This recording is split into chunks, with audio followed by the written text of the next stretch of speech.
En esta segunda parte damos a conocer la vida de Doyle, ya enfocado en la literatura y la escritura como parte de su vida, su relación de amistad con Bram Stoker hasta su partida. Observaremos el trabajo prolífico de este gran escritor, su vida final, además de sus ideas como escocés, y cómo él influyó de manera importante en la motivación hacia Bram Stoker para publicar Drácula. En 1879, Arthur Conan Doyle, mientras estudiaba medicina, comenzó a escribir historias cortas. La primera que apareció publicada fue The Mystery of the Sasasabali en el Chambers Edinburgh Journal, antes de que cumpliera los 20 años. Ese mismo año también publicó su primer artículo médico, Helsemium como veneno, en la British Medical Journal. En 1882, después de regresar en su expedición del Mayumba, y debido al poco éxito inicial en su consultorio, mientras no tenía pacientes, comenzó de nuevo a escribir historias como The Mystery of Clumber, no publicada hasta 1888. La inacabada Narrative of John Smith, publicación póstuma en 2011, The Captain of the Pole Star y J. Habakkuk Jeffson's Statement, ambas inspiradas en las expediciones marinas realizadas por Doyle. En 1887 se mudó a Londres para ejercer de oftalmólogo. En su biografía aclaró que ningún paciente entró en su clínica, por lo tanto, esto le dio más tiempo para escribir. Y gracias a eso, es cuando crearía al personaje que habría de hacerle célebre, el detective Sherlock Holmes, en Un estudio en escarlata. Su primera obra, protagonizada por Sherlock Holmes y el Dr. Watson, Estudio en Escarlata, fue escrita en 3 semanas cuando tenía 27 años y fue aceptada para su publicación por Warlock and Company, que le pagó a Doyle 25 libras esterlinas, equivalentes a 3.500 libras esterlinas aproximadamente en 2024, lo que vendría siendo casi 82,000 pesos mexicanos a cambio de todos los derechos de la historia. Más adelante escribió El signo de los 4 en 1890 y La compañía blanca en 1891. Con esto pudo abandonar el ejercicio de la medicina y dedicarse a escribir Las aventuras de Sherlock Holmes en 1892 y Las memorias de Sherlock Holmes en 1894, que fueron un gran éxito. En diciembre de 1893,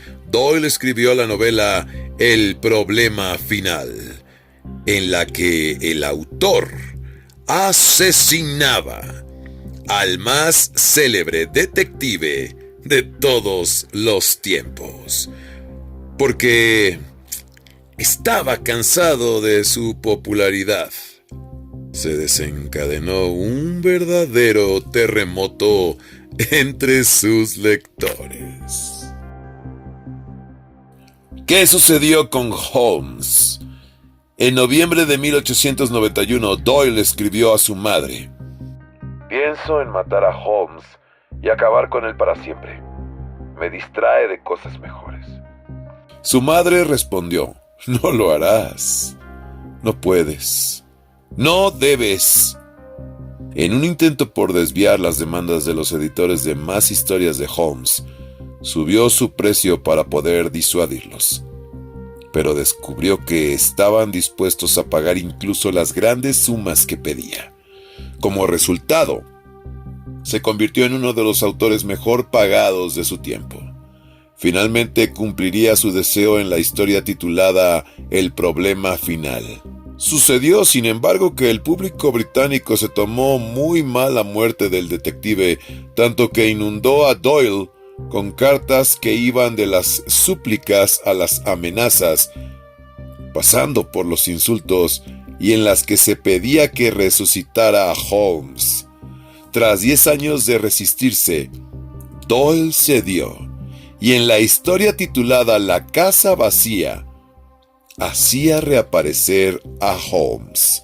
Antes ya había publicado con enorme éxito su famosa novela El sabueso de los Baskerville, también protagonizada por Holmes, pero se había cuidado mucho de fecharla antes de la supuesta muerte del detective. Como dato curioso, la conexión ficticia de Holmes con las cataratas de Reichenbach se celebra en la cercana ciudad de Meiringen, Suiza, además de tener una estatua de Sherlock en ese lugar. Después de Holmes, más adelante en su carrera, 1912 a 1929, escribió 5 narraciones protagonizadas por el científico profesor Challenger. Las historias de Challenger incluyen su obra más conocida después de la obra de Holmes, El Mundo Perdido. Sus novelas históricas incluyen La Compañía Blanca y su precuela Sir Nigel, ambientada en la Edad Media. El 19 de octubre de 1894, Rudyard Kipling, autor del Libro de la Selva, sirvió a Doyle una cena de acción de gracias en su casa de Brattleboro. En agradecimiento, Doyle le dio clases de golf durante su visita. Doyle prestó sus servicios como médico voluntario en el hospital de campaña Langman entre marzo y junio de 1900, durante la Segunda Guerra de Boer en Sudáfrica. De 1899 a 1902. Más tarde ese año, escribió un libro sobre la guerra, la Gran Guerra Boer, así como una obra breve titulada La Guerra en Sudáfrica, su causa y desarrollo. Doyle creía que fue la razón por la que el rey Eduardo VII le otorgó el título de caballero. Recibió el galardón del rey en persona en el Palacio de Buckingham el 24 de octubre de ese año. En 1900, Doyle fundó el Undershaw Rifle Club en su casa, construyendo un campo de tiro y ofreciendo prácticas a los hombres de la localidad, ya que el pobre desempeño de las tropas británicas en la guerra de los Boers le había llevado a creer que la población en general necesitaba entrenamiento en puntería. En 1901, Doyle fue uno de los 3 jueces del primer gran concurso mundial de culturismo, organizado por el padre del culturismo Eugene Sandow. Doyle también era boxeador aficionado y en 1909 fue invitado a arbitrar la pelea por el campeonato de peso pesado entre James Jeffries y Jack Johnson en Reno, Nevada. Al estallar la Primera Guerra Mundial en 1914, intentó alistarse a sus 55 años. Como simple soldado raso, en su carta defiende que es fuerte y tiene una voz audible. Lo rechazaron, pero ayudó con la propaganda y con el apoyo de voluntarios civiles desde el Reino Unido. La muerte de uno de sus hijos, Kingsley, por una neumonía que contrajo en la guerra, le hizo estrechar su vínculo con los círculos del espiritismo fundado por Allan Kardec, publicando además en 1926 History of Spiritualism y defendiéndolo en sus numerosas polémicas, incluso contra su propio amigo Harry Houdini. También defendió la veracidad del famoso caso de las hadas de Cottingley, aunque las niñas implicadas admitieron muchas décadas después, ya ancianas, que las fotos mostraban en realidad recortes que habían sacado de sus libros de cuentos. Continuó en 1929 dando conferencias sobre espiritualismo por Europa, en Países Bajos, Dinamarca, Suecia y Noruega, hasta que acabó exhausto para seguir viajando.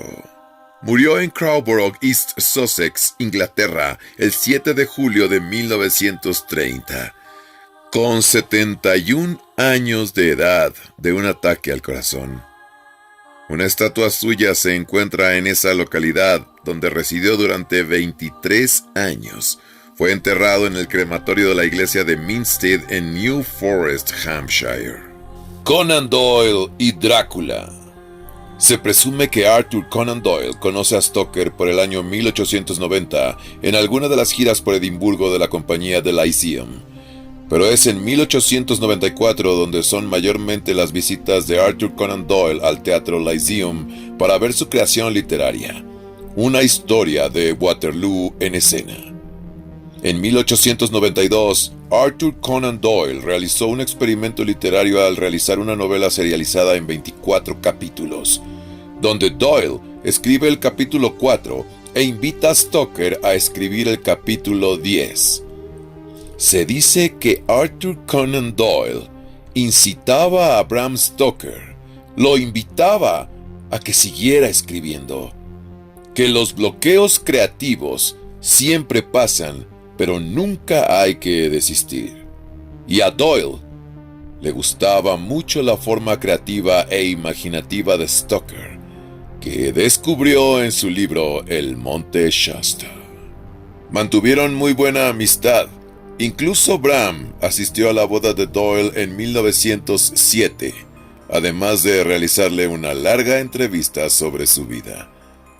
Arthur Conan Doyle, una persona de vida, que vivió y experimentó de todo y más allá en su vida, y que, gracias a ello, nos dejó al segundo personaje más representado del mundo, Sherlock Holmes. Y claro, por debajo del primero, Drácula.